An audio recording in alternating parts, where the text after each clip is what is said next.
Good morning, everybody. Jim Feist and Hank Goldberg from Las Vegas. Hank, happy Super Bowl weekend. Yeah. How many shows have you done in the last week? I know I've done a lot of radio stuff and interviews and stuff, and it's been overwhelming how much people want to talk about the Super Bowl. Yeah, I did my usual. I've done a couple of shows in Miami. I've done, and then, my usual places of work, ESPN, CBS, and I've done Sportsline. And got a show today for CBS, and then I've got 3 shows on Sunday. Wow. It's a lot of stuff.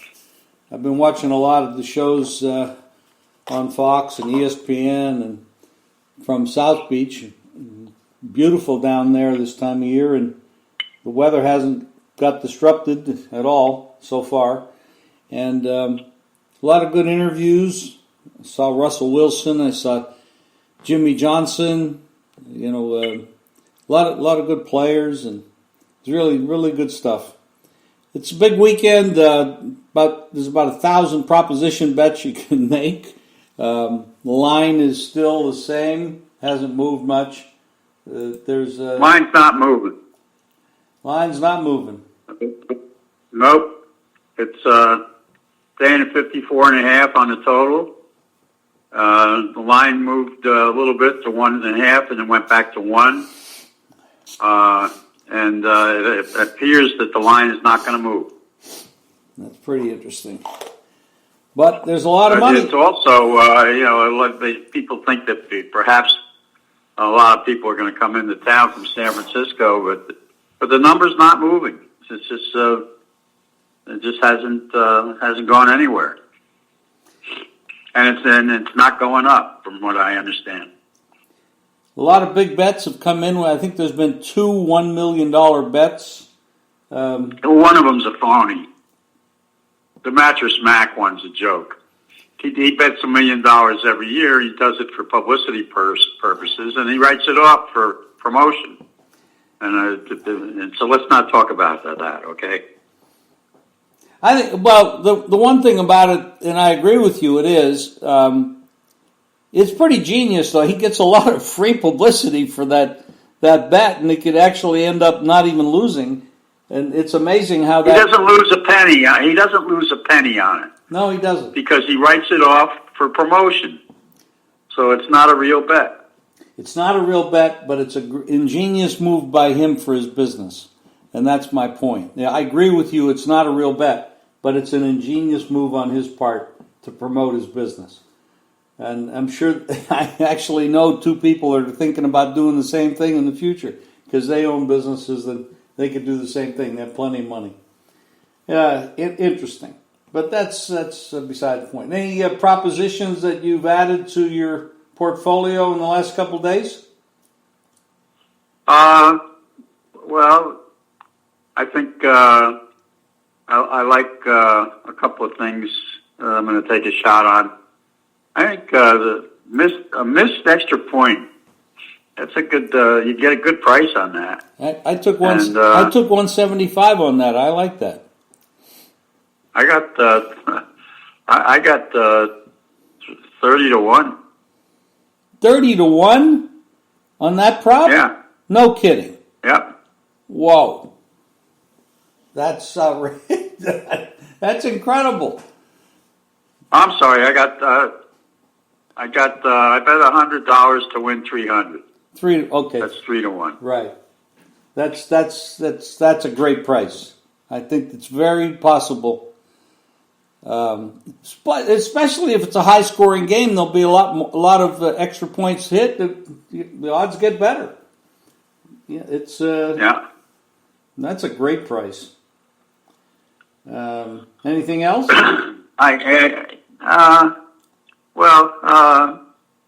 There's a couple of things I like. I think there'll be a few sacks in the game. I think there'll be a couple of individuals who might come up with interceptions in the game who people don't talk about. I think Bourne is a good possibility to score the first touchdown. I like, I like some of those things. I like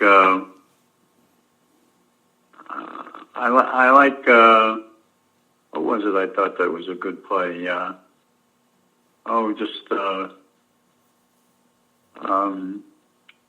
not going to do the safety one, or that's just too low a situation, and these quarterbacks can get away from the rush. I bet there'll be a 2-point conversion. I got a good price on that. There'll be I know what I did. I took a 4th down conversion for San Francisco. Yeah, I like that. I think both these teams will probably go for that. I don't think Kansas City will. Really? I think he's going to play very conservative, and he's going to take his points where he can get them. Wow. That's Andy Reid. That's that might cost him. You have that type of offense with that many weapons. I don't think I'd be conservative, but that, like you said, that's Andy Reid. Let me tell you something. A couple of weeks ago, they went for 4th down, and they got stopped a couple of times. Well, with that offense, I would come out up tempo. I'd go no huddle. I'd put. They don't have a great running game except for the quarterback, and they'll be ready for him. All right. Anything more in football? Or do you want to switch over to basketball a little bit? Cleveland made some more changes. They fired Elliott Wolf. And Kansas City cut off the tight end. Carolina got rid of the tight end who's been there for 12 years. Really? Wow. So, I don't know. Cleveland's making a lot of changes. And Mike Shula wound up with a job. He's going to Denver as a quarterback coach. Interesting. That's a good hire for them. They have a young quarterback there that they're very high on, so that they could be a team to watch in the future.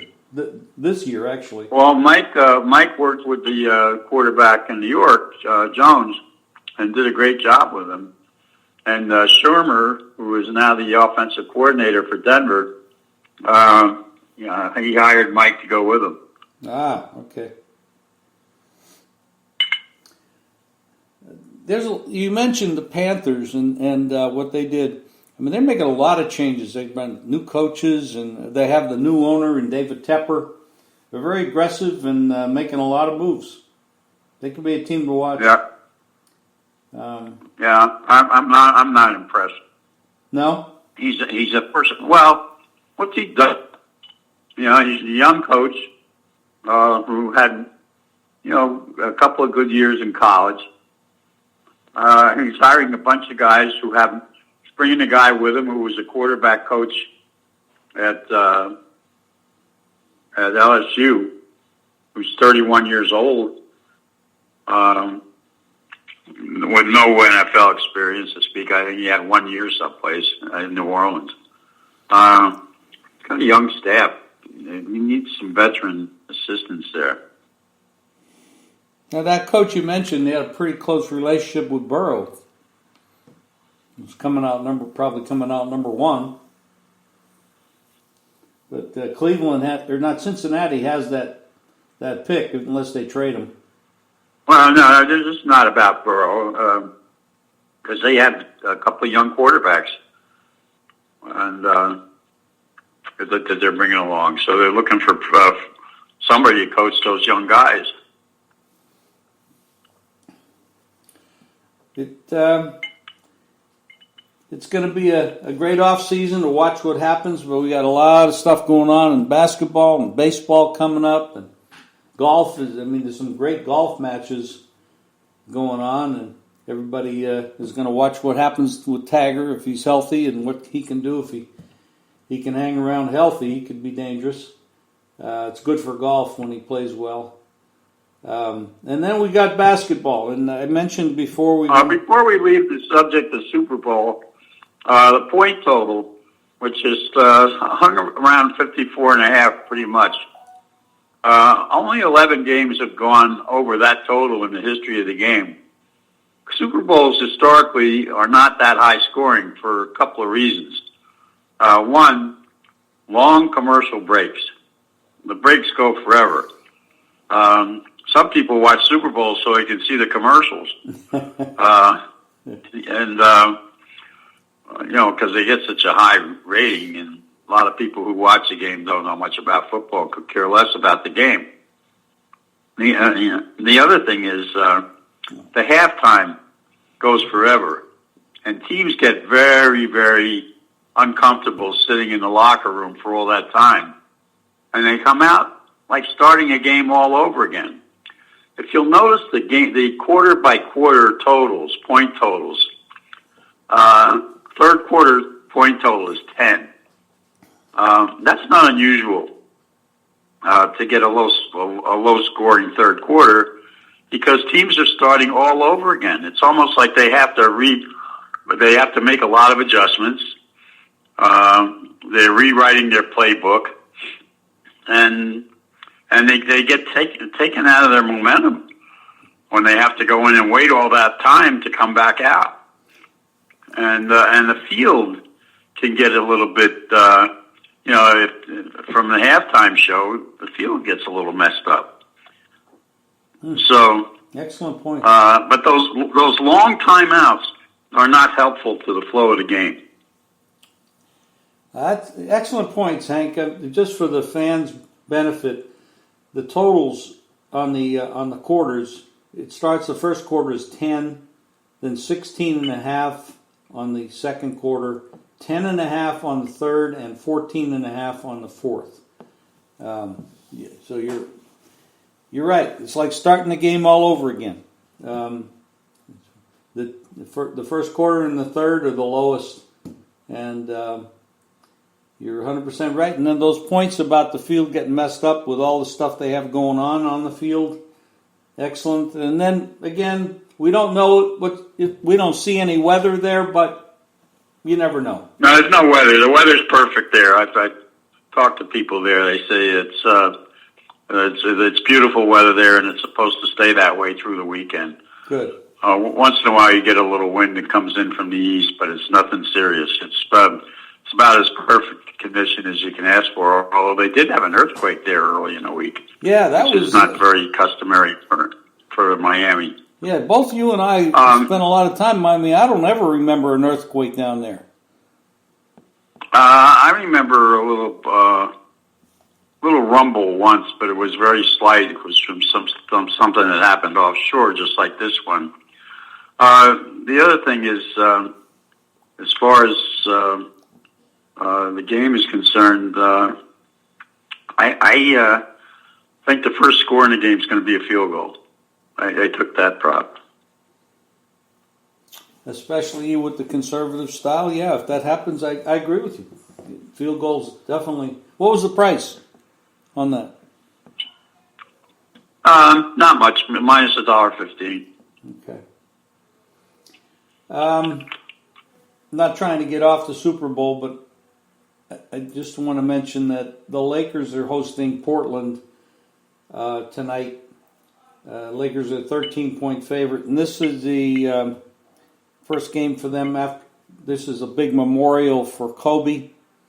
A lot of players on Portland as well as the Lakers were very close to Kobe. This is going to be extremely emotional. I have no idea how to handicap this game. I haven't a clue. It's hard to know how somebody's going to play when they're that emotional, and it's definitely like, for example, Carmelo was very close to Kobe. The Laker players are close to Kobe. Portland's playing very well right now, but I don't know if this is.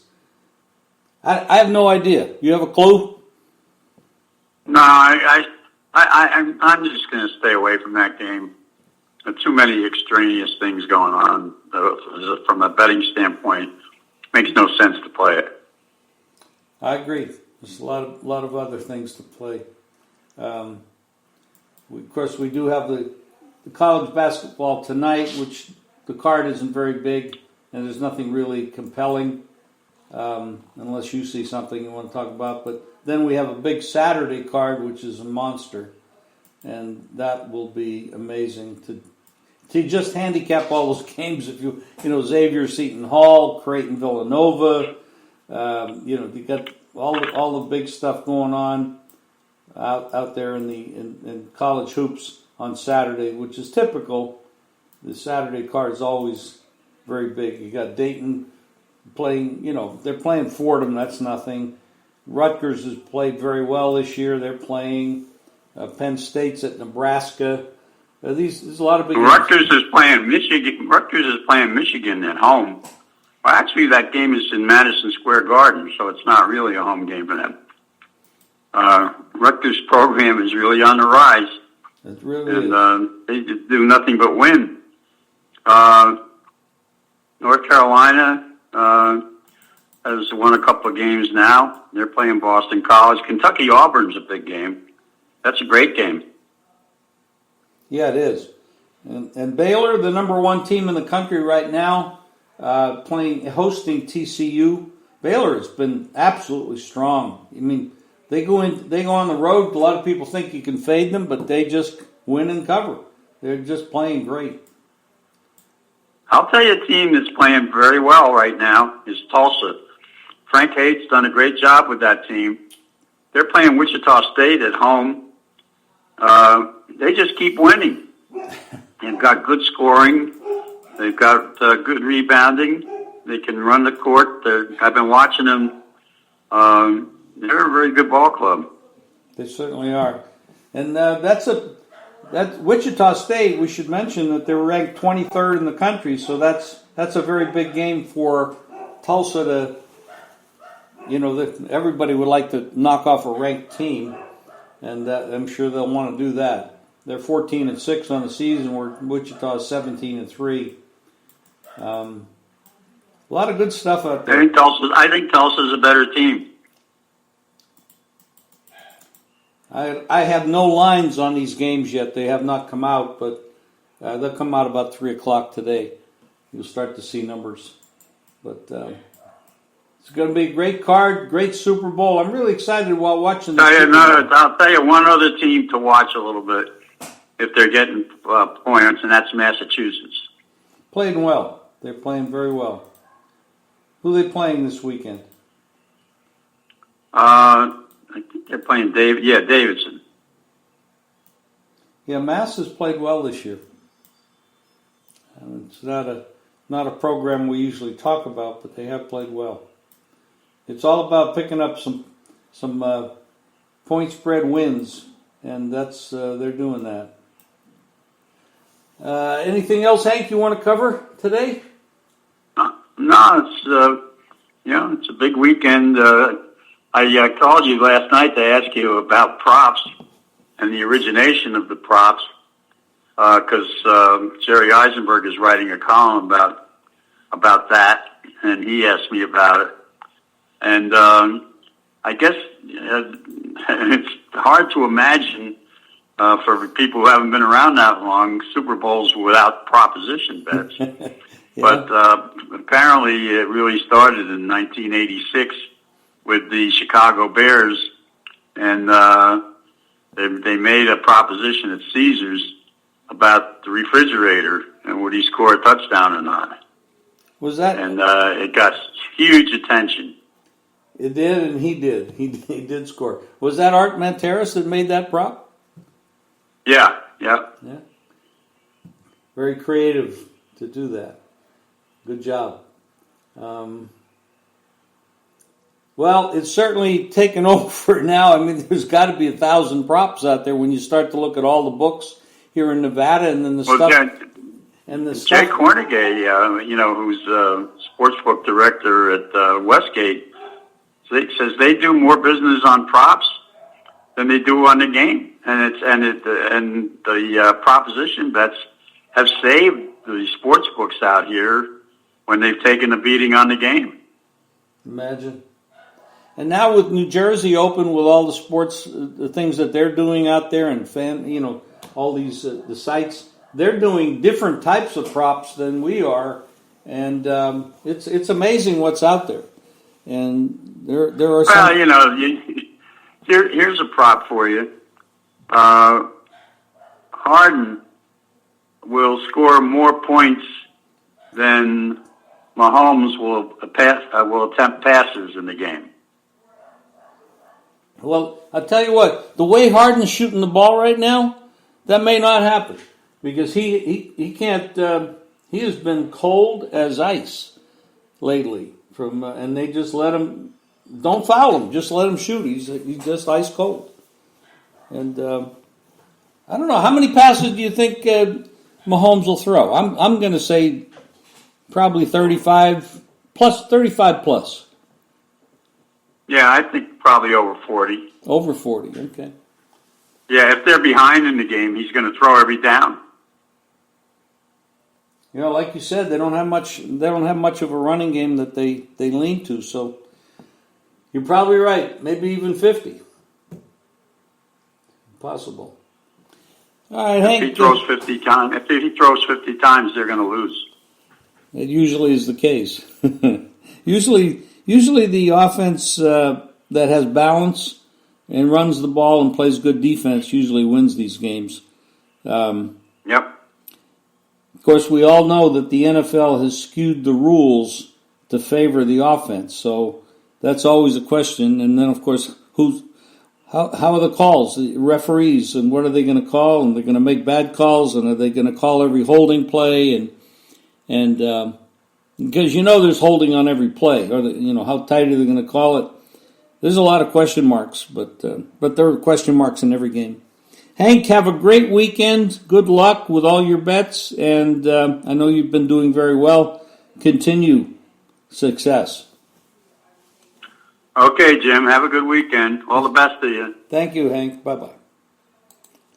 Everybody, make sure you go to jimfeist.com for Hank's plays and mine. And also we have different podcasts with different people that are on the site. And enjoy the weekend. The best of luck with all your plays.